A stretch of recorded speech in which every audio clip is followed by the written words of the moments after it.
Vamos com as notícias do esporte. Abner Luiz, bom dia. Bom dia, Márcio. Bom dia a todos. Uma boa semana desde já. Tabela da Série B do Campeonato Brasileiro, porque tivemos mais uma rodada para Remo e Paysandu aí. O Leão foi muito mal, o Paysandu trouxe um ponto para casa.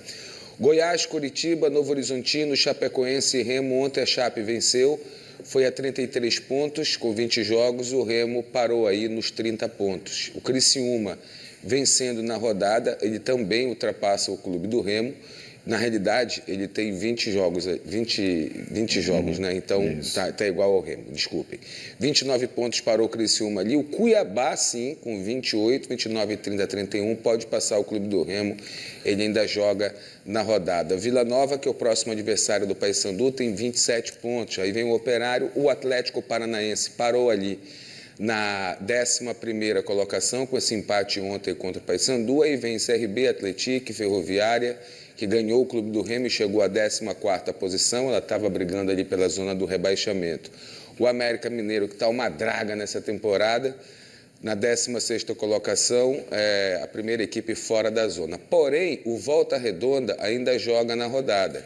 Ele tem 21 pontos, 19 jogos, pode chegar a 24 e dar um salto lá para a 13ª colocação. Aí temos Botafogo de São Paulo com 21, que ganhou na rodada, Paysandu, que empatou na rodada, e o Amazonas, que enfrentou o Goiás lá em Manaus e ficou no empate, né? Olha, hoje teremos 2 jogos ainda, né, Abner? E hoje vai ter uma espécie de repada secada, né? Porque Sim. Pode voltar a tabela de novo aí, porque hoje tem o Cuiabá enfrentando em casa o Volta Redonda, os bicolores, claro, torcendo pelo Cuiabá, porque para o Volta Redonda não subir tanto, e o Remo, claro, torcendo para o Volta Redonda. Afinal, o Cuiabá pode ultrapassar o Remo se o Cuiabá vencer hoje em casa. Então, é aquele jogo ali de 9h30 da noite que todo mundo vai ficar ligado, porque pode alterar a tabela de classificação, né? Nada disso estaria ocorrendo se os dois estivessem entre os 4 ali, com a pontuação disparada. Mas essa é a Série B, você faz o seu jogo e olha para o do vizinho também, né? Com certeza. Bom, e o Paysandu, né? Conseguiu empate, não foi um resultado péssimo, né? Mas deixa o time ainda na zona do rebaixamento. Uma vitória tiraria o Paysandu da zona, né? Na realidade, o resultado foi ruim para os dois, né? Tanto para o Atlético que queria vencer em casa e dar esse salto e fazer essa recuperação, como para o Paysandu, que estava de olho em sair da zona do rebaixamento. Ontem o Paysandu saiu atrás do placar, conseguiu reagir e acabou empatando em 1-1 com o Atlético Paranaense na Arena da Baixada. Vamos ver como foi. Jogando em casa, o Atlético começou em cima. Riquelme colocou logo o goleiro Gabriel Mesquita para trabalhar. O Paysandu foi tentar responder e acabou se complicando. Santos fez um lançamento e tanto para o Viveiros. Gabriel Mesquita se adiantou e acabou perdendo tempo. Sorte que Viveiros não conseguiu finalizar bem. O jogo ficou lá e cá. O Paysandu tentava de longe, mas esbarrava em Santos. O Atlético tinha oportunidades nas bolas paradas. Nessa, quase sai o gol. No segundo tempo, o mesmo ritmo, lá e cá. Denner ficou com essa bola dentro da área e mandou por cima. O Furacão insistia e a bola passava cada vez mais perto do gol. Até que aos 37 minutos, Dudu levou a bola e mandou esse chute colocado no cantinho do goleiro. Placar aberto na Arena da Baixada. Mas essa comemoração do Atlético não durou nem 5 minutos. Pouco tempo depois, Diogo Oliveira aproveitou a sobra e mandou de primeira para empatar o jogo. Esse foi o 5º gol dele com a camisa do Papão. Final, Atlético 1, Paysandu também 1.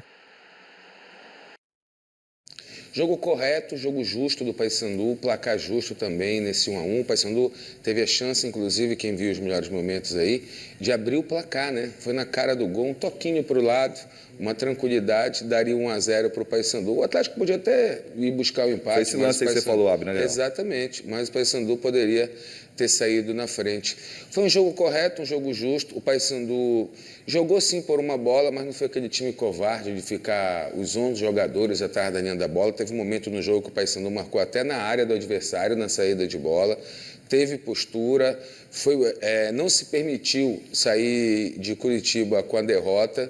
Foi um jogo justo, mas ao mesmo tempo a gente ainda lamenta essa zona do rebaixamento, porque você faz o empate, Márcio, ele parece ser um resultado ruim, jogando fora de casa e trazendo um pontinho, mas ele só funciona, Márcio, se você, e você que está em casa nos acompanhando, ou já está até no trabalho, ele só funciona se em casa você fizer os 3 pontos. Porque senão você pode ter 3 empates e nenhuma derrota, um exemplo. Mas se você tiver uma derrota e 2 vitórias, ou se você tiver 2 derrotas e uma vitória nos 3 empates, é a mesma coisa. Exatamente. Então, você soma 3 pontos. E aí o Paysandu foi buscar esses 3 pontos, sim. Não viajou para fazer esse jogo pensando em só não perder, tanto é a postura do time, mas o empate acaba ainda deixando o Paysandu, como eu disse, nessa zona do rebaixamento. Agora é aguardar, só na segunda-feira, 21h30, o Paysandu volta a campo, vai enfrentar o Vila Nova, um freguês já conhecido do Paysandu aqui em Belém, pelo menos. Só lembrar da Copa Verde, aí o Paysandu fez 10 gols no Vila Nova, mas são equipes totalmente mudadas. Estou falando aqui só para provocar e fazendo mostrando, né, como é que foi ainda nessa temporada, porém o Paysandu perdeu lá. Perdeu lá por 1-0 nesse ano. Perdeu lá por 1-0, um jogo horrível, inclusive, aquele jogo que deu difícil de assistir, exatamente. Então é esperar a semana do Paysandu aí, que seja uma semana tranquila, que se prepare bem e possa, dentro do seu caldeirão, conseguir essa vitória. Bom, Abner, a gente viu a tabela também, o Remo permanece na 5ª posição, mas tropeçou, né, na semana passada. Pois é, cara, parece que o Remo casou com essa 5ª posição, sabe, Márcio? A gente tem percebido isso nas últimas rodadas da Série B do Campeonato Brasileiro. Na sexta-feira, o Remo perdeu dentro do Mangueirão para a Ferroviária, o resultado que deixou os torcedores na bronca com o time, não podia ser diferente, né? Debaixo de protestos e xingamentos, os jogadores azulinos se recolheram após uma atuação que deixou a torcida irada. No Mangueirão, o Remo e Ferroviária deram início às suas campanhas no retorno da Série B. E se a noite terminou em protesto, no começo a partida tomava um rumo promissor. Afinal, era uma obrigação mudar a imagem que a última partida deixou. Pena que, quando Matheus Davó teve espaço para avançar e até finalizar, a execução do resto da jogada parecia pior do que aconteceu em Goiânia. Pelo menos o time mostrava disposição. Pedro Rocha deixou Marrone na boa. Depois, ele mesmo tentou e quase achou o ângulo. O artilheiro do campeonato queria jogo. Deixou o marcador no chão e tocou para Marrone, que parou novamente em Denijô. Resistindo à pressão remista, a Ferroviária também decidiu jogar. Fabrício Daniel chutou no meio do gol. Na sequência, ele lançou uma bola despretensiosa. A defesa do Remo não correu atrás. Juninho acreditou e viu Ronaldo livre para abrir o placar aos 48 do primeiro tempo.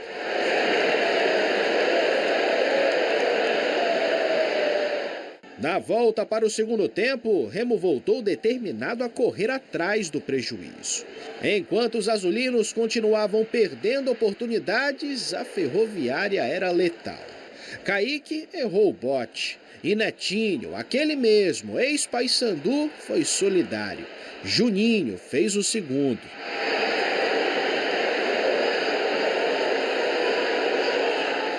Em um cenário desastroso, Antônio Oliveira tentava melhorar o time na conversa e nas alterações. Porém, o principal problema continuou sendo a pontaria. Jogando mal em casa e com 2-0 contra no placar, já é um cenário bastante caótico e adverso. Mas é como dizem por aí, não há nada tão ruim que não possa piorar. E como piorou? Na intenção de parar o contra-ataque, Pedro Rocha fez uma falta dura. Sem hesitação, o árbitro deu o segundo amarelo e expulsou o artilheiro azulino. Com um a mais, o time paulista foi atrás do terceiro. Ronaldo acertou o travessão. Desesperado, Remo tentava de onde dava, mas sem sucesso. O apito final decretou a segunda derrota em casa dos azulinos nesta Série B e também resultou na ira da torcida. Aliás, uma revolta que passou dos limites, quando objetos foram atirados nos jogadores. Uma garrafa atingiu Pavani.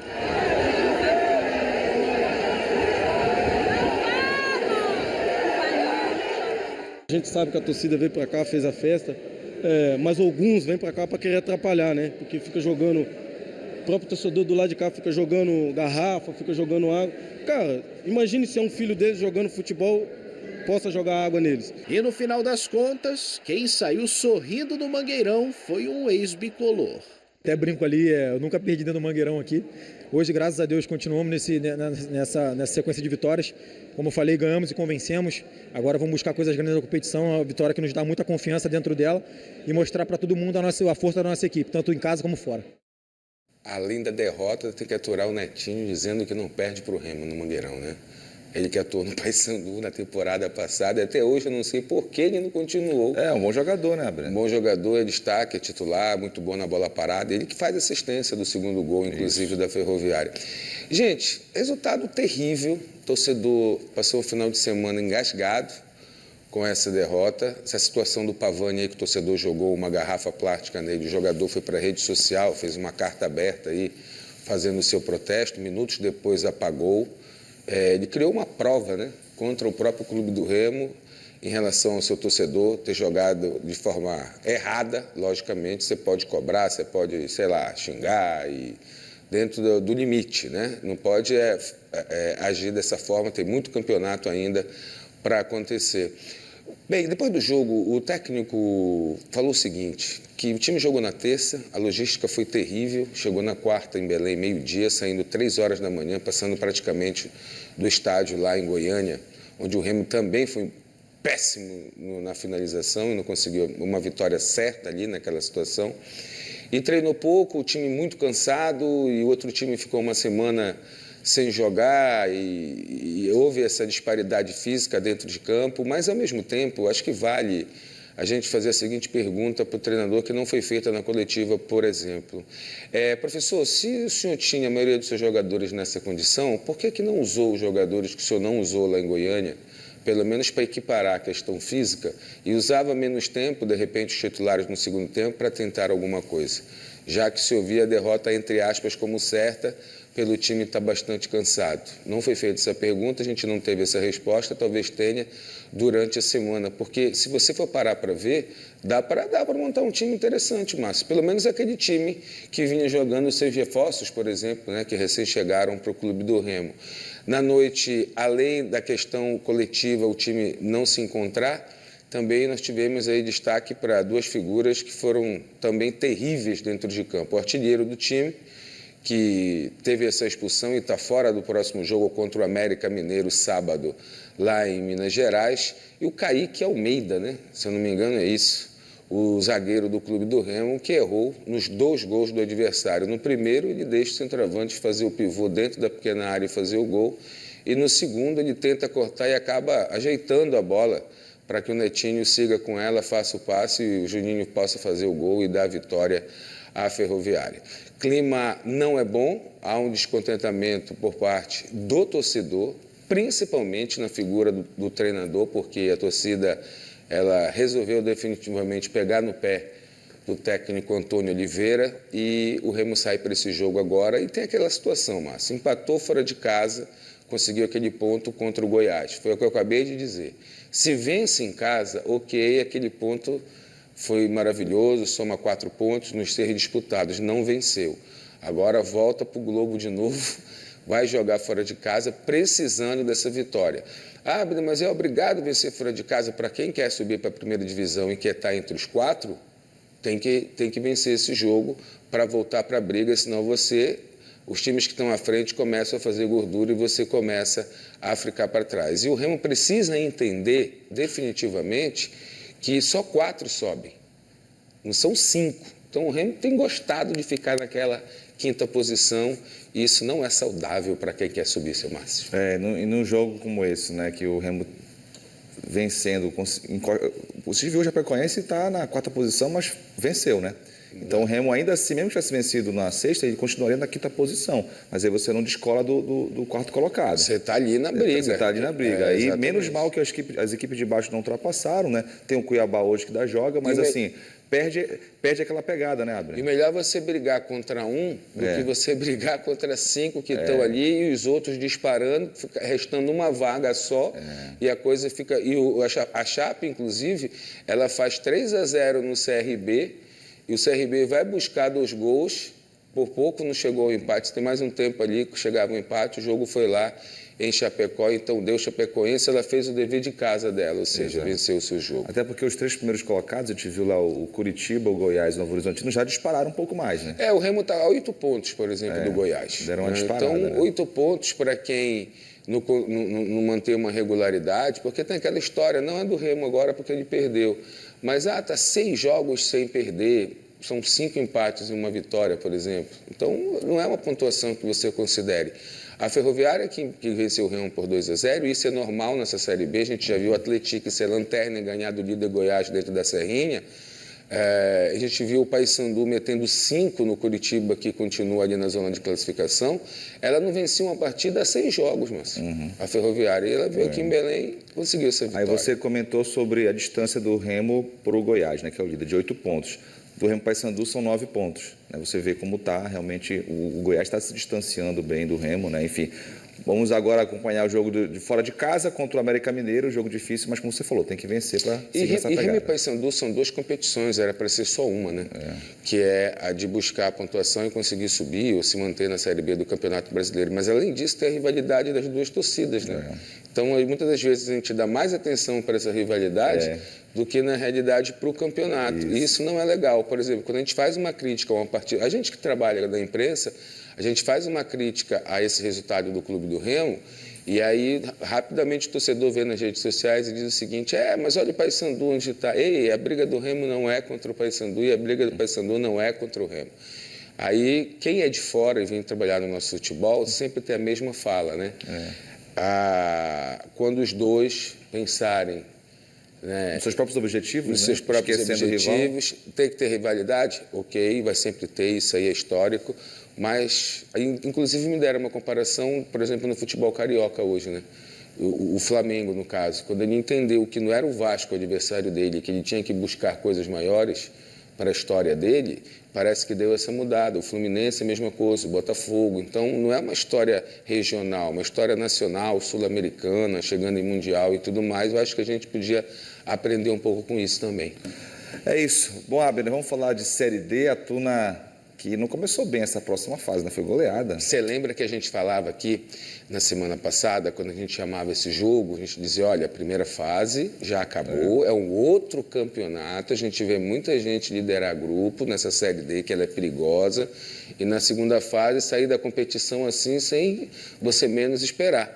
Pois é, a Série D, a Tuna, a única representante do Pará na competição, foi goleada pelo Maranhão em São Luís. Esse jogo foi no sábado. Veja só. Na cidade de São Luís, teve chuva de gols. A Tuna foi goleada pelo Maranhão. Com certeza teve festa na capital nacional do reggae. Olha a pedra! Primeiro, Cleicione abriu o placar com essa testada aí. 1-0 Maranhão. Depois, Vagalume fez o porta-luz e Ian mandou pro gol. 2-0 Maranhão. Ainda no primeiro tempo, Rafael passou pelo zagueiro Marlon e fez outro do Max. Vai perder a conta. 3-0 Maranhão. Já na segunda etapa, Cleicione aproveitou o rebote de Vinícius e mandou por cima de todo mundo pro gol. 4-0 Maranhão. A Tuna até descontou com esse golaço do Ronald, mas a vida da Lusa ficou complicada na segunda fase. Final 4-1 pro Maranhão no jogo de ida. Eu acho que o editor gostou do reggae, viu? Que a gente quase não ouviu a voz do Ken, mas a gente estava aqui naquele embalo já, né? É assim, é pane total, irmão. Foi pane da Tuna. pane do reggae e tudo mais. Menos mal que tava o reggaezinho lá, né? Salamanca. Cara, esse resultado foi muito surpreendente, cara. Foi muito ruim. E é um time que... A Tuna é um time bem organizado, tem um bom técnico, sabe? Jogadores jovens. Uma viagem aqui do lado, em São Luís, um gramado bom, um estádio bom. Essa goleada não estava no script. Sinceramente, pareceu que o reggae enfeitiçou aí. Agora tem que tocar carimbó em Belém, né? Isso, pronto. Para ver se a coisa muda. Uma goleada e a Tuna agora, o jogo de volta, né, entre a Tuna e o Maranhão, por essa segunda fase. Até o TP, cara, não tá no ritmo do reggae também. Vamos movimentar o bicho aí. Calma. Aí não tem como mais se diz. Aí. Vamos voltar ao TP que a coisa vai ser... O jogo da volta, agora sim. Vamos lá. O jogo entre Tuna e Maranhão pela segunda fase da Série D está marcado para o próximo domingo, às 3h da tarde. Vamos torrar os maranhenses aí no Estádio do Souza, aqui em Belém. E aí a parada é o seguinte, São Márcio, faz 3-0, né? 4-1, embora pro penal e... Vendo que dá, né? O Vinícius que deu o jeito dele, São Vinícius, de fazer a defesa. Bem lembrado. De pegar as bolas aí, a coisa melhorar para a Tuna Luso brasileira e ela passar para a próxima fase. Vamos continuar acreditando na Águia Guerreira do Sul. Com certeza. Tem esperança aí. Tá difícil, mas tem esperança, né? Vamos lá, olha, o que temos agora? Tem um campeão. E é o Pantera Mocorongo. Você conhece esse, Sim. não? Sábado também teve a final da segunda divisão do Campeonato Paraense. O São Raimundo venceu o Amazônia de virada no Mangueirão e ficou com o título da Segundinha. Acompanhe. O Mangueirão foi palco da grande final da Segundinha do Parazão. E olha, teve torcedor que encarou mais de 1.200 quilômetros de estrada só para ver o duelo entre São Raimundo e Amazônia. Vim aqui, que eu estou morando em Alenquer agora, e Santarém, Alenquer e Santarém. Mas eu vim para ver essa final aqui, que quando eu vejo a mulher aqui, olha o que é, de Cametá, meu filho. Aí, mas ela já gosta da região, que é uma região boa mesmo, nossa. Com a bola rolando, o Pantera partiu para cima. Na bola parada, a chance veio. Mas na hora do vamos ver, Giovani testou para fora. Na sequência, Cipual teve a chance e fez isso aí, ó. O São Raimundo seguia insistindo. Giovani cruzou na medida, mas João Vitor pegou mal e mandou fraquinho. Sem susto para o Showa. No final da primeira etapa, o Amazônia também deu as caras. Depois do cruzamento, a bola bateu na zaga, sobrou limpa para Emerson, que perdeu a melhor chance do time até ali. Na volta do intervalo, o Sapo Doido voltou com tudo. Tita deixou o marcador no chão e bateu firme, mas o goleiro salvou. O gol não demorou. No lance seguinte, Emerson recebeu com liberdade e da entrada da área mandou no cantinho. 1-0 Amazônia. O Pantera não se abateu e partiu para o tudo ou nada. Cipual cruzou na medida e Thalisson quase empatou. Mas o empate veio logo depois, no escanteio. A defesa do Amazônia se enrolou e na sobra, Sandro mandou para a rede. 1-1 no Mangueirão.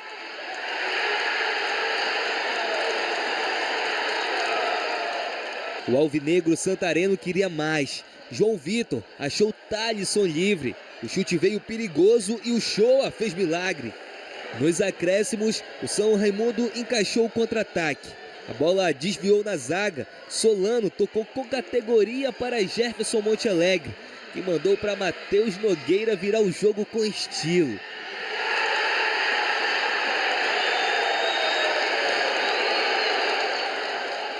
Sem mais tempo para nada, o placar ficou assim. São Raimundo campeão 2, Amazônia 1.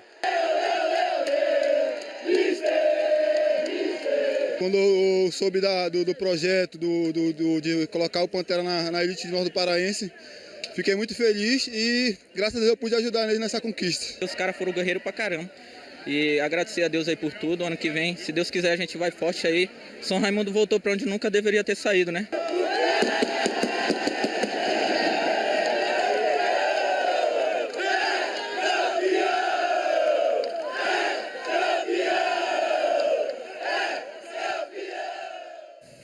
Olha, vale lembrar que o São Raimundo e o próprio Amazônia, os dois subiram para a Série A1 do Campeonato Paraense na próxima temporada. Então, na próxima temporada, nós teremos São Francisco, que já está, o São Raimundo e também o Amazônia. Foi uma final muito bacana, Márcio, com uma grande pompa e com toda a atenção dada pela Federação Paraense de Futebol. Final no Mangueirão, festa, premiação, uma série, uma segundinha, né, que a gente sempre noticiava aqui, a falta de condição, a falta de estrutura.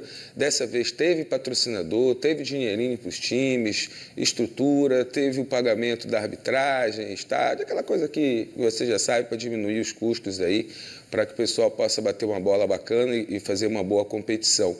E o mais bacana de tudo isso foi o seguinte: o São Raimundo consegue o título, pega o avião, vai embora para Santarém, sobe em carro aberto e uma festa na cidade bem bacana lá em Santarém no próprio sábado. Tá pensando o quê, seu Márcio? Ou seja, o São Raimundo volta à elite do futebol paraense, com direito a ir para sua terra natal fazer essa comemoração. Agora, melhor ainda vai ficar se o estádio Colosso do Tapajós, lá em Santarém, reabrir no início da temporada para que as equipes de Santarém possam jogar lá na sua cidade, no seu município, no seu estádio, com seu torcedor, que vai ser bem legal. E tenho certeza que vão ser adversários duríssimos jogando lá em Santarém, porque já faz um tempo que essas equipes elas pegam os municípios aqui do Pará, mas aqui mais próximo de Belém, né,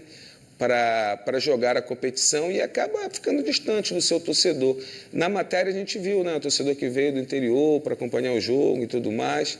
Então a gente aguarda a reabertura do estádio, que há uma expectativa que em janeiro ele já esteja pronto e aí o pessoal lá em Santarém vai poder curtir o futebol também. Parabéns ao Pantera. Lá em Santarém eu sou Pantera, Márcio. Pantera legal. Até o clássico Raifran, né? O primeiro campeão da Série D. Série D 2009. Foi. Do Campeonato Brasileiro. Assim que ela foi criada, a Série D, o São Raimundo conseguiu esse título e está todo mundo de parabéns aí. Quem subiu, quem não subiu, tenta de novo no ano que vem. O futebol parece que tem 3 divisões, né? Tem A1, A2 e A3. E sendo disputada aí durante a temporada, seu Márcio. Muito bem, Abner. Obrigado pelas informações. Eu estava gostando de estar por aqui. Daqui a pouco tu volta. A gente ia batendo papo, resenhando e tal, aquela coisa toda. O reggae te deixou assim, né? Calma que a águia... o jogo é sábado. Isso, Carimbó vai estar de volta. Na sexta a gente faz um negócio aqui para tu. Beleza, valeu, Abner. 7h37, voltamos com o esporte. Vamos lá, Abner? Bora para o segundo tempo. Isso. Você está bem fisicamente, seu Márcio? Mais ou menos, rapaz. Uma segunda-feira meio preguiçosa. Atlético Paranaense e Paysandu ontem se encararam na Arena da Baixada. Empate, 1-1, cada um levou um pontinho. O Paysandu fez um jogo muito correto, muito justo, né? Não ficou acovardado lá atrás, pelo contrário, tentou jogar a partida. Saiu atrás do placar, mas logo chegou lá. Quem tem camisa 9, tem camisa 9, né, seu Márcio? É uma posição cada vez mais escassa, né, no futebol brasileiro. O 9 e o 10. Todo mundo quer um 9 bom e um 10 bom. E o Diego, ele faz o seu quinto gol. Diogo, desculpa. Faz o seu quinto gol com a camisa do Papão da Curuzu. Aí o gol do Atlético, que abriu o placar. O Atlético tinha a bola, mas o goleiro do Paysandu não chegou a fazer nenhuma defesa milagrosa, não. Essa aí não dava, né, Márcio? Essa é difícil. Isso aí foi aquela tirada com qualidade, virada de pé, na bochecha da rede, aí é difícil. E o Paysandu chegou, logo depois do gol do empate, esses gols saíram ali na faixa a partir dos 30 minutos do segundo tempo. Aí o homem, ó. E ele é um centroavante, Márcio, que ele não é aquele cara paradão, né, que fica só esperando a bola na grande área, pequena área. Né? Se movimenta, briga, ajuda na marcação. Uma bela e boa contratação que o Paysandu fez para a temporada. Ele que já jogou no Coxa, né? Agora fez o gol no rival do Coxa. Com certeza a torcida do Coxa comemorou bastante esse gol. Na sexta, o Paysandu volta a jogar, só para informar, na segunda-feira, tá? Joga na Curuzu, recebe o Vila Nova. O Paysandu continua na zona aí do rebaixamento, mesmo com esse pontinho. E sem perder há bastante tempo. Há 9 jogos. Há 9 jogos. Olha, Remo e Ferroviário foi o jogo da sexta-feira. O torcedor do Remo passou um final de semana chateado com a derrota pelo placar de 2-0. Foi justificada pelo técnico em coletiva que o time estava cansado, né? O torcedor protestou, xingou, reclamou nas redes sociais e o Remo amarga, então, essa derrota dentro de casa pelo placar de 2-0. Poderia ser mais, viu? Porque o Remo ficou com 10 jogadores em campo, não tem para a partida do sábado à tarde, lá em Minas Gerais, contra o América Mineiro, o Pedro Rocha, que recebeu o cartão vermelho. Aí o Davó fazendo o que ele sabe muito bem, que é não fazendo gol, na realidade, né? Ele recebe a bola aí, o Remo poderia ter começado na frente na partida, poderia ser outro jogo, mas não foi. Deu mesmo Ferroviária, que tinha 6 rodadas, não ganhava de ninguém, e aí o Remo fez esse dever de casa aí para a Ferroviária. O Remo é o 5º colocado, a Chapecoense venceu ontem, subiu mais 3 pontinhos, então a diferença hoje do 5º para o 4º colocado são esses 3 pontos. O Remo pode perder uma posição hoje porque o Cuiabá entra em campo hoje à noite e joga em casa, né? Então a gente vive essa expectativa aí para essa partida. O Cuiabá que enfrenta o Volta Redonda, então é um jogo interessante para os paraenses, porque o Volta Redonda ganhando, ele sai da zona do rebaixamento, se distancia do Paysandu. E o Cuiabá ganhando, ele passa do clube do Remo, o Remo perde uma posição na tabela de classificação. Seu Márcio! Bom, da Série B vamos para a Série D. Infelizmente, a Tuna foi goleada ontem no Maranhão, né, Abner? Exatamente, a Tuna Luso Brasileira, na segunda fase da Série D, ela foi enfrentar o MAC lá em São Luís e perdeu pelo placar de 4-1. Placar surpreendente, elástico, uma Tuna que não se encontrou na partida, bem diferente daquela Tuna que a gente viu na primeira fase, que liderou o seu grupo. Agora, no sábado, a Tuna recebe o MAC nessa partida da volta, tem que fazer pelo menos 3-0 ou 4-1 para levar a decisão para a penalidade e aí tentar essa classificação para a próxima fase da competição. Vale lembrar que pela segundinha, ainda quando a gente vê os gols do MAC aí, pela segundinha, o São Raimundo de Santarém foi campeão em cima do Amazônia, os dois estão classificados, vão disputar a Série A do Parazão a partir do mês de janeiro do ano que vem. Seu Márcio. Maravilha, Abner. Obrigado pelas informações. Na sexta-feira a gente está de volta. Obrigado, Márcio. Valeu. Valeu, Abner.